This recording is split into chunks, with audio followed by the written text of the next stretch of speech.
seluruh kehidmatan kita, rasa dan cinta kita hamparkan pada seluruh semesta yang menjadi jalan hidup kita dan jalan kita kembali.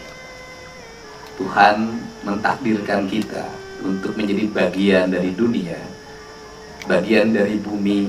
Karena Tuhan mentakdirkan kita menjadi bagian dari bumi, maka kita harus punya adab, maka kita harus punya sopan santun pada bumi ini. Karena kita adalah bagian dari bumi ini. Jangan pernah di hati kita ada kesombongan diri bahwa kita bisa menaklukkannya, sementara kita masih butuh air untuk diminum. Jangan pernah kita ada kesombongan diri bahwa kita harus menguasainya, sementara matahari setiap hari masih kita butuhkan untuk energi hidup kita. Jangan pernah kita ingin memperbudaknya, sementara kaki kita, bumi kita, tanah kita adalah bagian yang kita pijak. Prinsip-prinsip dasar ini sesungguhnya merupakan rangkaian dari pelajaran besar, sebuah citra dan sejarah peradaban orang Sunda menyebut buminya sebagai Sunan Ampel. Cerita kepemimpinan orang pasti bercerita Soekarno, bicara tentang Pancasila, bicara tentang ideologi, bicara tentang arah politik, bicara tentang arah kebangsaan. Kenapa? Karena nggak bisa menemukan sosok itu. Tetapi apabila ada sosok yang mampu mewujudkan pikiran dan gagasan dari sosok baru, orang akan bercerita masa lalu, tetapi orang akan mulai bicara masa depan. Nah, kemudian ini yang saya sampaikan. Saya, Pak Wagub yang saya hormati, saya tidak akan bercerita bahwa kepemimpinan 100 hari ngapain. Kepemimpinan 100 hari itu kan bagaimana kita kontrak dengan media. Kalau kita kontrak dengan media puluhan miliar, maka seluruh media akan menceritakan kepemimpinan 100 hari. Kepemimpinan saya tidak mau diceritakan oleh para pengamat. Saya tidak mau diceritakan oleh para elit. Saya ingin diceritakan oleh rakyat. Yang lahir dari hati, yang lahir dari pikirannya, yang lahir dari apa yang ditemukan dalam dirinya. Apakah rakyat kita walaupun disebut IQ-nya di bawah 76, bagi saya nggak penting. Kenapa? Karena saya punya tesis.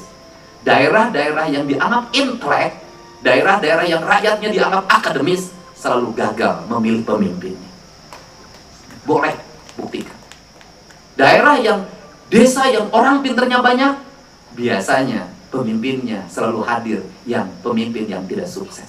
Kenapa? Karena orang memimpin dengan pikiran, bukan dengan hati.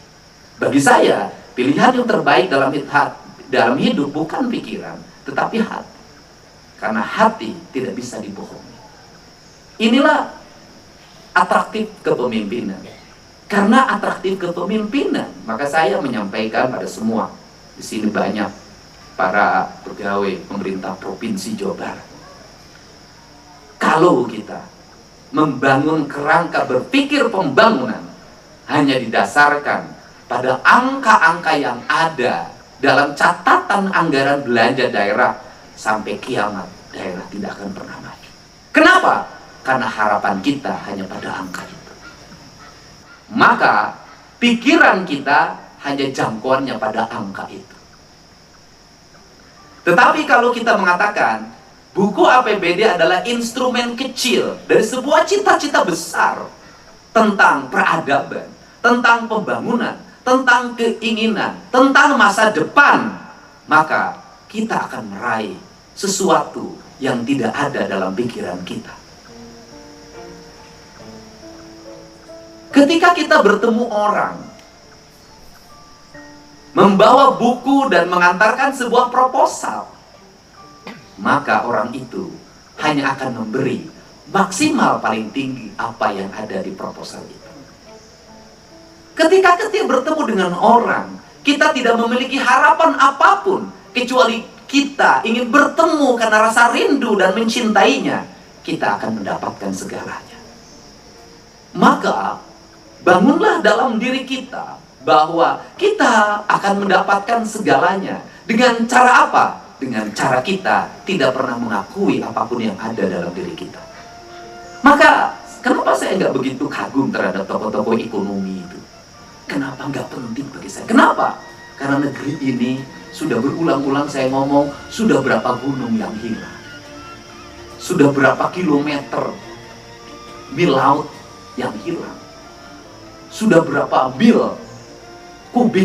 miliar kubik pasir yang hilang, sudah berapa ton emas hilang, sudah berapa miliar kubik nikel yang hilang, batu bara yang hilang. Pertanyaannya adalah, apakah negeri ini makmur?